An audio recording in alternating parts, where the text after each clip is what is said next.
Oi, gente, bom dia.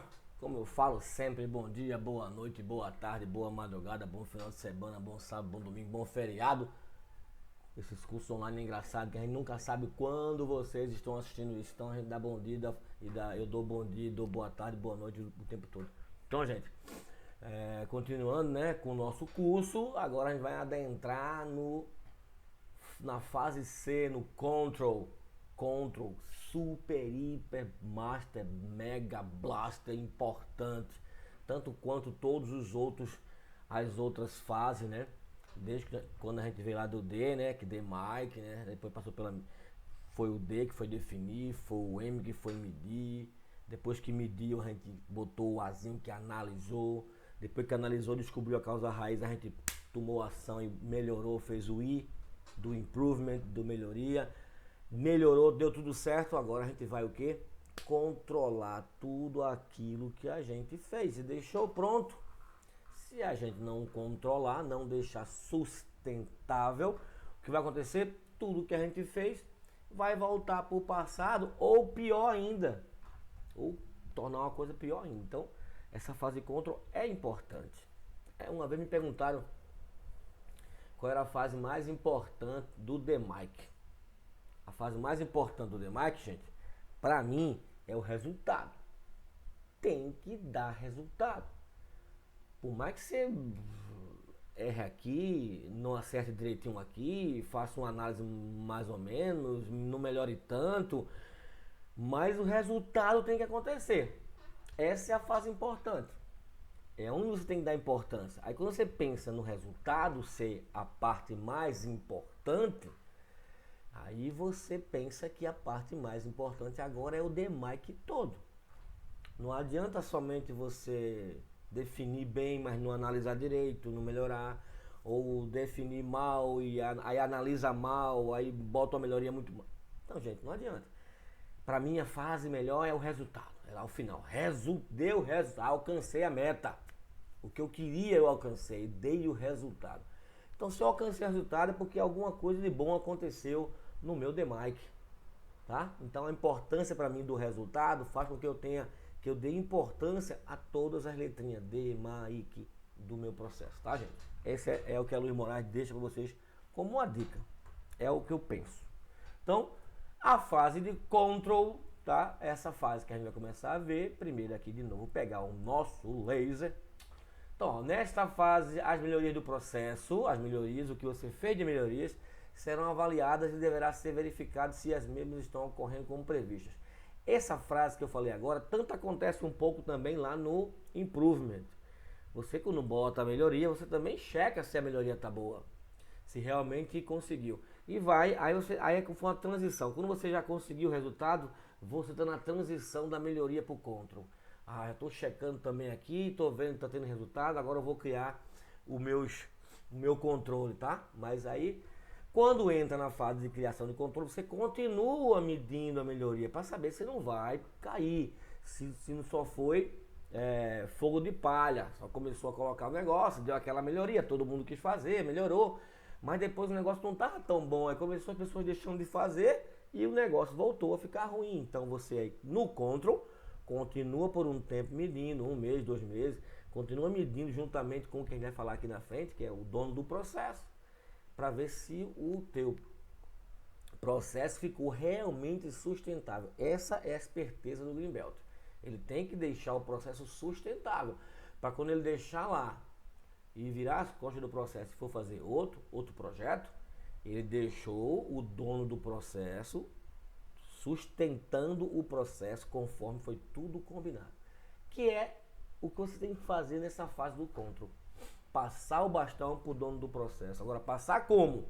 Passar com tudo certinho, né? Para não deixar sombra de dúvida como controlar o processo. Claro que você continua lá na empresa, qualquer dúvida ele vai lhe contatar, mas você já está fazendo outro projeto, tá? Você está em outro metido projeto. Então, ó, são as fases aqui, ó. Se os resultados são contínuos e se há sustentabilidade. É isso que a gente tem fazendo controle, né? Também. Esta fase tem vários objetivos. Elaborar o plano de controle para o processo otimizado. E se você não melhorou o processo, você não colocou suas soluções e não melhorou, você otimizou, Agora eu tenho que botar um plano para controlar esse negócio. Se eu não controlar esse negócio, ele vai ficar ruim. Foi o que eu acabei de falar. Eu tenho que controlar. Então, elaborar plano de controle. Manter o desempenho do processo conforme o projeto desenvolvido. Manter. Essa fase é a fase de manter o desempenho. Quando você mantém o desempenho, você passa para o dono do processo e vai fazer outro projeto. Mas tem que manter o desempenho. Documentar as melhorias do processo e do projeto. Gente, quando vocês fizerem o projeto lá com o mapa de raciocínio da Luiz Moraes, você vai ter tudo isso lá documentado. Então, lembrado lá que é perguntas e respostas, você vai ter tudo isso documentado. Então, vai ser arretado quando você acabar o projeto. Você pode até usar aquilo para qualquer outro projeto que você tiver na sua vida. Você vai estar sempre documentado e guardou lá. Quando alguém precisar verificar como é que ele fez aquele projeto, a pessoa vai lá, abre e vê toda a história do projeto. Opa, dá para a gente repetir esse projeto em tal lugar. É isso.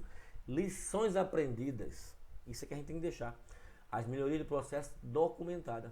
Monitorar a performance e corrigir mudanças do processo com rapidez. Claro, nessa fase, se acontecer algum problema de performance no processo, no projeto, você já corrige. Manter o processo estável, previsível e sustentável. Controle, gente. Vocês aprenderam lá o quê? O que é isso aqui? Manter processo estável, previsível e sustentável. Controle estatístico do processo. Se puder ser colocado uma carta de controle no processo, vocês colocam lá uma carta de controle para ver a estabilidade do processo e manter ele. Então, essa é a fase control. Aí é o que vocês têm que se policiar para deixar isso redondo, né? Então, o que a gente vai aprender nessa fase control agora? Plano de controle. Como é que se faz um plano de controle? Carta de controle. Vocês já chegaram até aqui, então vocês já sabem tudo de carta de controle. Foi tudo dado no curso lá de CEP avançado. Não tá lembrado não? Volta lá no curso. Esse curso tem o quê? Um ano para fazer, né? Você tem um ano aí para poder ficar ligado nesse curso. Então volta lá no vídeo ou no seu material que você fez anotações quando fez o vídeo e vocês vão lembrar de todas as cartas de controle. Como colocar uma carta de controle? A gente fez até carta manual, né? Carta de controle de atributos. Então vocês, o CEP aí foi CEP avançado. Vocês aprenderam quase tudo de CEP. O resto que vocês vão aprender de CEP é quando vocês estiverem aplicando. É até hoje como eu aprendo. Quando eu continuo aplicando nas empresas, eu acabo aprendendo coisas novas. Diário de bordo, a gente vai aprender que isso aqui é super importante, anotar tudo que acontece no dia a dia. Vamos aprender o que é esse manutenção de rotina, manutenção autônoma, OCAP, Out of Control Action Plan. Vamos ver o que é isso também. Procedimento operacional, os famosos POPs. Pouco é o que? Isso a gente vai ver tudo nessa fase control, né? Quebrei em alguns vídeos para ficar mais fácil, porque às vezes você quer ver um videozinho menor, porque está com um tempinho pequeno para estudar, aí vê um vídeo de meia hora, depois vê outro de meia hora e vai somando tudo, né? As ideias concatena, como foi cada fase. Não dá para fazer uma fase dessa num vídeo só, fica muito cansativo, tá? Então, preferi fazer dessa maneira. Então, gente, a importância da fase control aí, ó. Com a elaboração de um plano de controle adequado, o Green Belt se desprende, tá lembrado que eu vou ter que entregar o meu projeto agora, que vai deixar de ser um projeto e vai passar a ser um processo eterno enquanto dure. Então eu tenho que entregar e me desprender dele. O Green Belt se desprende do projeto, convertendo as atividades para o controle do dia a dia, de responsabilidade do dono do processo. Tá lembrado quem é esse dono do processo? Lá no Define, você já aprendeu até isso no White Belt, no Yellow Belt. O dono do processo é aquele cidadão ou cidadã que é o supervisor do processo, é o líder do processo, é o gerente da área. Porque você está fazendo um projeto com uma equipe, até gente, pode ser até gente da área dele, tem que ter gente da área dele, porém é uma equipe. Depois que esse projeto está implantado, a sua equipe se desfaz para outro projeto. E ele, esse dono do processo, continua com a responsabilidade de manter aquele processo sustentável. Então esse dono do processo ele tem que estar ligado desde o começo do teu projeto. Ele vai te acompanhando junto. Pode ser que ele seja membro da equipe, ou pode ser que não, ele não seja um membro da equipe, mas ele está informado o tempo todo. Ele faz parte de ajudar por exemplo, liberar uma pessoa para fazer uma hora extra, liberar uma máquina para fazer um teste, liberar um serviço para ser monitorado. Ele faz parte de ajudar para o projeto crescer. Depois, no final, ele é o dono e responsável pelo processo. Que o projeto se torna num processo. Entendeu a diferença? Então, gente, um bom controle do processo permite a sustentabilidade. O processo vai ser sustentável. Da lucratividade. O que é que eu vou sustentar? Vou sustentar a lucratividade projetada. Quanto foi que eu projetei? Quanto foi meu save? Tá lembrado do save? Quando eu calculei, vai me dar tanto por ano de redução. Então, tenho que manter aquela redução. Então, um bom controle, se eu colocar lá um bom controle, vai manter isso sustentável. Então, ó, um bom controle do processo permite que a sustentabilidade da lucratividade projetada perdure por todo o tempo em que o processo esteja funcionando. O processo é infinito enquanto dure. Até ter um novo projeto, ou aquele processo morrer e ter outro tipo de processo, tá? Mas o controle é interessante. E o que é que eu tenho que controlar, gente? O controle dos X críticos. É o Xzinho que eu tenho que controlar. Tá lembrado aquele Xzinho lá do mapa do processo? Tá lembrado do mapa do processo? O X que entra, que gera resultado. Quando um X entra que gera resultado, se esse X entrar com problema, ele vai dar efeitos negativos, vai dar problema lá. Então tem que controlar esse Xzinho. Então, o controle do X crítico é fundamental para manter a capacidade do processo estabelecida de acordo com a necessidade do cliente e garantir que o resultado Y, tá lembrado? X entra, sai Y. X é o preditor que a gente chamava, o fator que a gente chama no DOI, preditor que a gente chama no processo, né? É o insumo que entra, que a gente chama de matéria-prima, então é o insumo.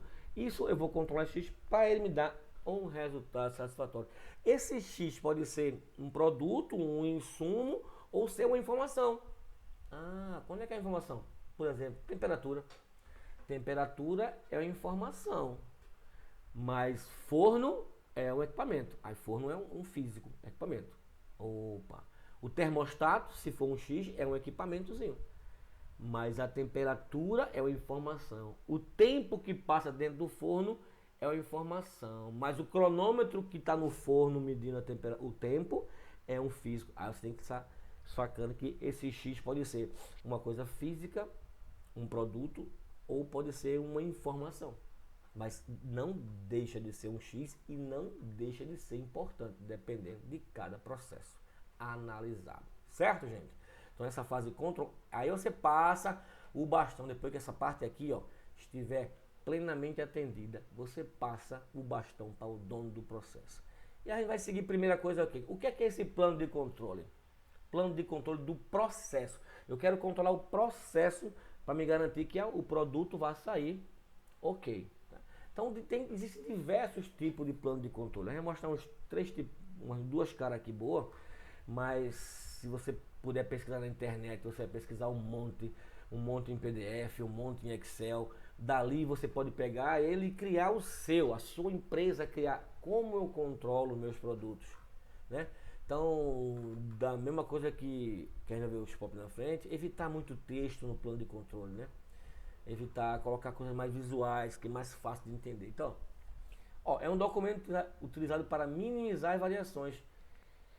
Se você controla as coisas, já é suscetível a ter problema, né? Porque controlando a gente já vê que tem problema. Imagine quando a gente não controla.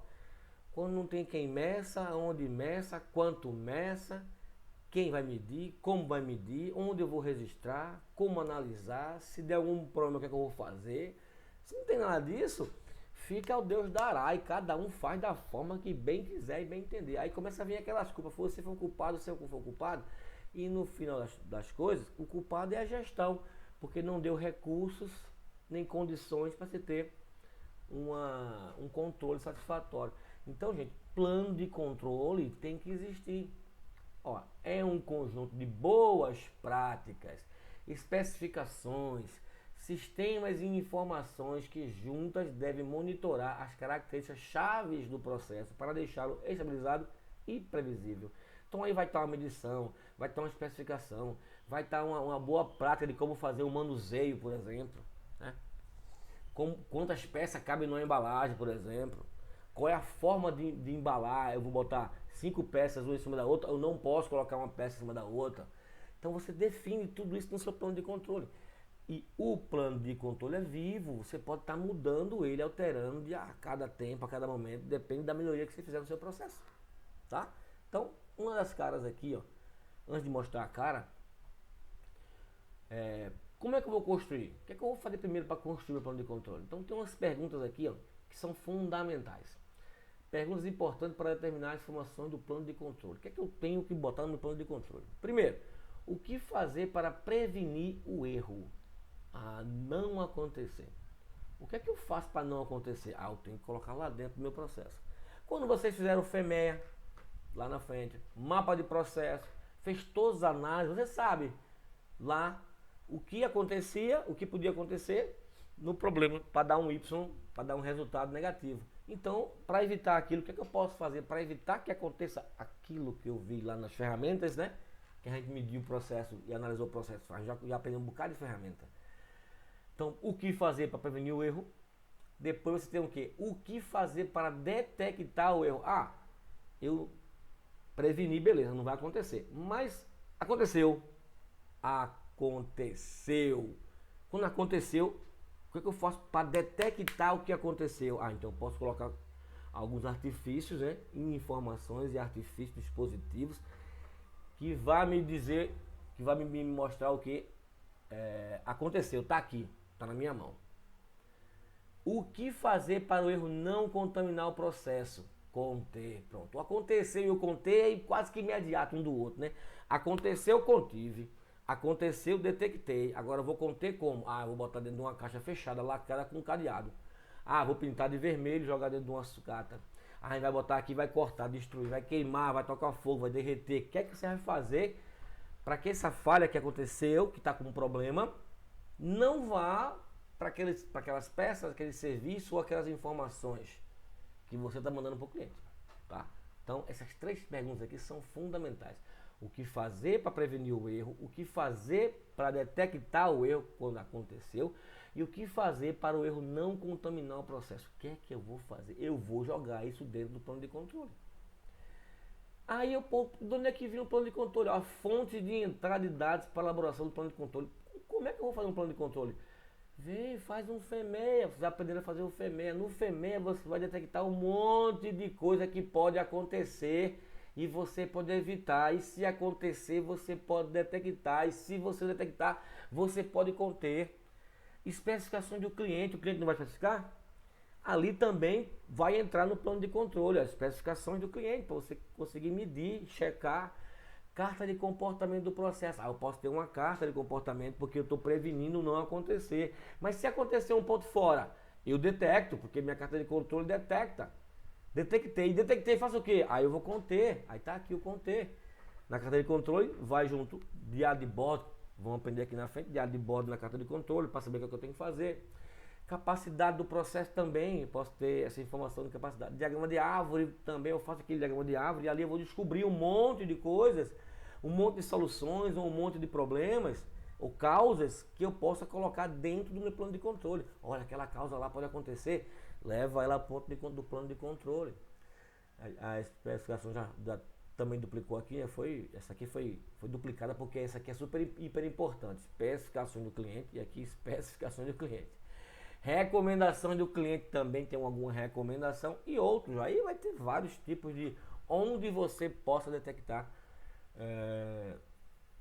informações para colocar dentro do seu plano de controle. Mas essas são as principais: FEMEA, especificação de cliente, carta de comportamento do processo, que você viu como é que está, capacidade do processo, diagrama de árvore, desenhos. Os desenhos praticamente são as especificações de cliente. Mas aqui, desenhos. Aqui está duplicado, recomendações do cliente e outros você pode encontrar, tá? Aí a gente consegue fazer um plano de controle. Então, no plano de controle, comunicação da melhoria do processo. Eu posso colocar no meu plano de controle o que foi melhorado, envolvidos, né? O plano de controle aqui, tá aqui, ó, toda a minha comunicação, o que eu tenho que medir, como eu tenho que fazer, como eu tenho que conter, o que eu tenho que fazer para dar errado. Tudo está dentro do teu plano de controle. Então você vai treinar esse pessoal todinho no plano de controle, aos envolvidos do processo. Transferência de responsabilidade no projeto para o processo. Aqui é onde você está transferindo tecnicamente. Pode ser que não seja só um plano de controle, tá, gente? Aqui eu estou mostrando só uma figura, mas pode ter 3, 4, 5, 6, 10 coisas que você fez que vai controlar aquele sistema, e você tem que pegar aquelas 5, 6, 4, 10 coisas que você fez e treinar todo mundo envolvido, tá? Nesse ponto que eu estou falando aqui, tem só um plano de controle. Foi um processo simples, eu criei só um plano de controle. Eu tenho que treinar todo mundo com esse plano de controle. Todo mundo quem? Envolvidos no processo. Aí sim eu consigo transferir. E manutenção da melhoria. Pronto, é com isso aqui que o dono do processo vai manter a melhoria, a sustentabilidade. Porque se o plano de controle está bem feito, com realmente tudo que pode acontecer com o processo está aí dentro, você vai deixar o teu processo sustentável. Aí você passa o bastão de vez aí quando cria esse plano de controle. Então aqui tem umas elaboração básica aqui, ó. X do processo que afeta o produto, vocês podem criar uma tabela desse tamanho aqui, ó. Com o X do processo que afeta o produto, o que fazer para prevenir, o que fazer para controlar o processo, o que fazer para conter caso aconteça falha. Então, esse X aqui é variável de controle. Isso aqui é método de prevenção, não acontecer. O que fazer para prevenir a falha? Método de prevenção, não acontecer. Se aconteceu, método de controle, não acontecer. O que fazer para controlar o processo? Para não acontecer. Aqui aconteceu. O que fazer para conter o caso aconteça a falha? Plano de reação, contenção, aconteceu. Tá? Método de prevenção é método de controle, tá? Para não acontecer, pode ter também. E aqui aconteceu, você teve que detectar. Se conteve, detectou. Então, um exemplo aqui, ó. Pressão no tanque. É X do processo, pressão do tanque. Aí vai ter uma pressão determinada, né? O que fazer para prevenir a falha? Sistema de controle com pressostato e válvula de alívio foi instalado e registrado na manutenção preventiva como equipamento crítico. Ó, isso aqui está na manutenção preventiva como equipamento crítico, né? E foi instalado na máquina. Existe um pressostato e válvula de alívio funcionando lá automaticamente. E isso pode ser colocado, a gente vai aprender aqui na frente, pode ser colocado lá na manutenção de rotina também, para o operador checar se o termostato e a válvula de alívio está funcionando. Se não estiver funcionando, ele chama a manutenção. Mas ele pode checar todo dia, ou todo turno que ele entrar, ele pode checar esse pressostato e a válvula. Aí sim, ele está checando um dispositivo que vai checar a pressão do tanque para deixar que não aconteça que a pressão varie acima ou abaixo do especificado. O que fazer para controlar? Diariamente deve-se registrar a pressão na carta de controle. Olha que coisa linda! Ele vai criar uma carta de controle IMR, que é só pressão, e vai registrar 4 vezes por turno. Então ele vai controlar essa pressão, gente. Olha, se começar a dar algum sinal, que sinal? Aqueles sinais, 7 pontos consecutivos para cima, 7 pontos consecutivos para baixo, 9 pontos variando na média, todos aqueles um ponto fora, aqueles sinais do militar lá, aqueles sinais do controle estratégico do processo. Aí ele vai parar, porque ele sabe, ele foi treinado em CEP. Então isso, né? Aí ó, plano de reação, manutenção deve ser avisada para a regulagem do pressostato, claro, de algum problema. Separar produto para análise e definição de liberação. Tá vendo isso, gente? Isso você vai jogar lá no teu plano de controle, como uma tabela, texto. Aí vocês procurem fazer o melhor plano de controle possível, né? Aqui tem outro, ó, nível de água do reservatório auxiliar. Sistema de controle visual, instalado com faixa de máximo, ideal, segurança, mínimo e crítico. Ó. Esse é um crítico, é o nível de água, é um X crítico. Foi colocado o que no sistema? Um sistema de controle visual, instalado com faixa de máximo, ideal, segurança, mínimo e crítico. Olha, até chegar no crítico alguém tem que ver o mínimo. Até chegar no mínimo alguém tem que ver uma faixa de segurança. Então se todo dia você está vendo, você vai controlar isso. Agora se der errado, qual é o método de controle? Esse foi o dispositivo colocado, né? Agora, qual é o método de controle? Verificar nível visualmente, registrar na ficha de controle. Também ele está verificando o nível e registrando na ficha de controle. Completar nível quando chegar no nível de segurança. Chegou no nível de segurança? Completa o nível. Claro que está o ideal, chegou no segurança, vai lá e completa o nível. Não vai esperar chegar no mínimo e no crítico. E aqui, o que fazer se aconteceu, chegou no segurança ou no mínimo crítico? Adicionar água até completar o nível máximo. Checar nível do reservatório principal. Caso ok, liberar a produção. Caso NG, separar produto para análise de liberação. Aqui está. A gente vai aprender mais na frente, que vocês vão aprender o chamado OCAP. Guarda aí, mais na frente falando do OCAP. Não nessa aula, na outra. A gente vai falar do OCAP, que realmente é isso aqui, OCAP. Então, gente, aqui está mais ou menos como você deve começar a criar seu plano de controle. Mas existe, aí você pode deixar assim, como um texto, uma tabela desse tipo, mas seu plano de controle pode ser uma coisa desse tipo. Olha que coisa linda. Eu tenho uma peça que está usinada, eu botei o desenho dela aqui, todas as medições e as cotas, tá vendo? As cotas estão aqui do desenho para fabricação, e cada cota tem uma letrinha, olha, A, B, C, D, E, F, G. Aqui é um processo de produção.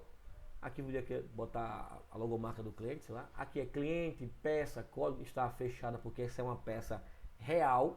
Isso foi uma peça real, tá? Então, aqui tá tapado que é o cliente, qual é o nome da peça e código da peça, para ninguém ver. Mas aqui é um cabeçalho para identificar peça, cliente, código, material, o nome da operação ou o código da operação. Aqui tem um quadro. Esse quadro aqui de cima é elaborado data, aprovado data. Quando você criou isso aqui, elaborou, quem aprovou. Aqui tem um plano de controle, ó o plano de controle. Aqui ele bota as cotas de cada cota que está A, B, C, D, E. O instrumento que vai ser usado. A frequência que tem que medir. Quem vai medir? Poxa, essa bolinha. Quem é essa bolinha? Se for aqui embaixo tem uma legenda, operador especialista. Então aqui é só operador. Quem? Operador vai medir. E onde vai registrar? Na ficha de acompanhamento. Quer dizer que existe alguma ficha, outra extra de acompanhamento. Então lá deve estar escrito as cotas e ele vai registrar lá. 4 vezes por turno. Se o turno tem 8 horas, a cada 2 horas ele vai medir a peça e vai checar e colocar lá no registro. Aqui embaixo tem um quadro de revisão, ó. Já está na revisão 1. E aqui tem mais quadro, tempo padrão, eficiência, código da máquina, nome da máquina. E aqui tem uma observação, ó. A peça tem que estar livre de rebarbas. Opa, é uma observação importante. É importante? Deixa lá. Coloca para o operador saber que tem que estar livre de rebarba. Observar irregularidades visuais, tais como batidas, danificações, oxidação. Isso também vai ser visto pelo operador. Então, gente, se ele fizer isso que está aqui, garantimos que esse produto vai sair perfeito. Se tiver algum erro, vai lá e revisa o plano de controle, que é esse plano de controle aqui. Tudo isso aqui é um processo de produção e tudo isso aqui eu chamo de um plano de controle, porque essa tabela aqui não vai me dar condições de medir, né? Eu tenho que saber quem eu vou medir, então ele está aqui, ó. O ABC está aqui, então tudo isso aqui eu chamo de plano de controle, tá, gente? Esse é o modelo 1. Tem esse outro modelo aqui também, e você vai ter vários tipos de modelo. Esse modelo até é muito texto, não tem desenho, né? Pode ser que esse modelo não seja bom para vocês, depende. Eu já peguei um plano de controle que era quase que um livro, um monte de páginas lá que o cara tinha que abrir para ver, quando queria ver, tinha que abrir quase que um livro, tinha mais de 50 páginas. Mas era uma coisa muito grande que se fazia. E tinha muito controle. Então aqui também tem um plano de controle, né? Que é um padrão. Nome do processo de inspeção, a inspeção do material, máquina, dispositivo, a inspeção é manual. Aqui tem as características, produto, composição química, bitola, comprimento. Aí, ó, o processo, características especiais, produto específico, quais são os produtos, composição química, é o SAIM 45, qual é a bitola, o diâmetro de tanto. Técnica de avaliação, como é que eu vou avaliar? Visual, ver o certificado de matéria-prima. Pega lá o certificado de matéria-prima desse aço e checa se a composição química está ok. A amostragem, 100%. É porque vai ter um 100%. Frequência é o lote. Método de controle, controle integrado. Aí você, como esse padrão de exemplo, esse controle integrado deve ser algum sistema que tem esse controle chamado de controle integrado. Plano de reação, segregar e devolver. O que é isso? Se der alguma coisa errada, segregar para devolver. E aí vem listando tudo aí para baixo, né? Com as características. É um plano de controle também. E depois do plano de controle, que faz parte do plano de controle, que tem que estar junto do plano de controle, é o diário de bordo. Gente, qualquer dúvida do plano de controle, fala com a gente, tá? Se você tiver um plano de controle aí que diz, eu tenho esse plano de controle, Luiz Moraes, será que esse plano é bom? Para dizer que ele é bom, eu tenho que entender o processo. Mas se você me mostrar a cara dele, eu posso dizer, podia melhorar isso aqui e questionar com você e chegar numa situação boa para o seu plano de controle, se quiser demonstrar, tá? Mas plano de controle é uma coisa, não tem um padrão para todo mundo, para toda empresa. Cada empresa tem seu padrão, faz seu padrão, tá? E esse diário de bordo, gente, é um registro, gente. Deixa eu voltar aqui. É uma tabela onde você vai anotar data, hora, o problema que aconteceu, a causa que fez acontecer o problema e a ação. Isso aqui, gente, é do operador. Essa causa aqui não é um processo Lean Six Sigma, nem um projeto Lean Six Sigma, nem fazer um Kaizen pequeno, não. É na hora, é o que o operador fez na hora. O problema foi esse, eu vi que a causa foi essa e tomei essa ação. Aí ele registra. Por exemplo, a ferramenta quebrou. Qual o problema? A peça estava com um diâmetro maior. Qual foi a causa? A ferramenta quebrou. Qual foi a ação? Troca da ferramenta. E aí ele vai anotando tudo. Porque diário de bordo é a principal ferramenta para pesquisa de problemas no processo. Gente, eu já tive problemas graves na minha vida que eu fui salvo por esse diário de bordo. Porque você vai checar histórico e esse diário de bordo está junto e guardado e arquivado junto dos processos que aconteceram. Então você vai pesquisar para trás alguma coisa e encontra realmente dados anotados no diário de bordo que faz menção ao que pode ter acontecido. Aí direciona você para resolver o problema. Então o diário de bordo é super, hiper, magnificamente importante para você deixar lá as pessoas anotarem tudo que acontece, tá? Então tem que anotar. Para tanto, nele devem estar anotados todos e quaisquer ocorrências anormais que possam afetar direta ou indiretamente a qualidade da característica que está sendo controlada. Se vai afetar, quebrou uma ferramenta, o dispositivo ficou folgado, a máquina desbalanceou, faltou ferramenta para o serviço externo, faltou tinta para pintar a parede, eu vou ter que anotar, isso atrapalha o processo, atrapalha o serviço, né? Então, no caso de variações não aleatórias, que é o que acontece, ou seja, causas especiais, o diário deve ser preenchido da seguinte forma: quando acontece variações não aleatórias, gente, que é quando tira o teu processo de controle. Então, anota o problema, anota a causa do problema e a ação para resolver o problema, que é o que a gente viu aqui, problema, a causa e a ação. Agora bota uma hora e uma data, porque você mata no dia. Você tem até esse diário de bordo aí. Esse diário de bordozinho vocês têm lá no Excel, no material de vocês, tá? Mas o diário de bordo serve para isso. Já fui salvo por o diário de bordo, tá, gente? Muito salvo por isso. Tem história que eu não vou nem contar aqui que não dá. Mas o diário de bordo é importante. E é simples, gente. Simples é uma coisa simples. Porém, precisa de uma disciplina muito grande nas pessoas que estão controlando o processo. Mas você tem que passar para as pessoas o quanto isso é importante, esse controle é importante. Então, os líderes, supervisores, têm que dar atenção ao diário de bordo, tem que chegar junto para por que aconteceu isso, você não notou? Por que aconteceu tal problema e não tem registro aqui? A gente não viu esse problema, então tem que registrar, tá, gente? Esse é o famoso diário de bordo. Eita! Então essa aula foi rapidinha, não foi? Então, na próxima aula, vamos ver carta de controle. Quer dizer, eu não vou nem ver muita coisa, a gente vai fazer uma revisão da carta de controle, já que vocês viram todo o treinamento de carta de controle lá no CEP avançado, tá? Mas qualquer dúvida aí de plano de controle, dessa fase de conta que a gente começou agora, de plano de controle de diário de bordo, manda no Telegram pra gente que a gente resolve. Então, Beijão no coração e um abraço bem forte aí, gente. Bye, bye. Qualquer dúvida, Telegram dele, tá? Tchau.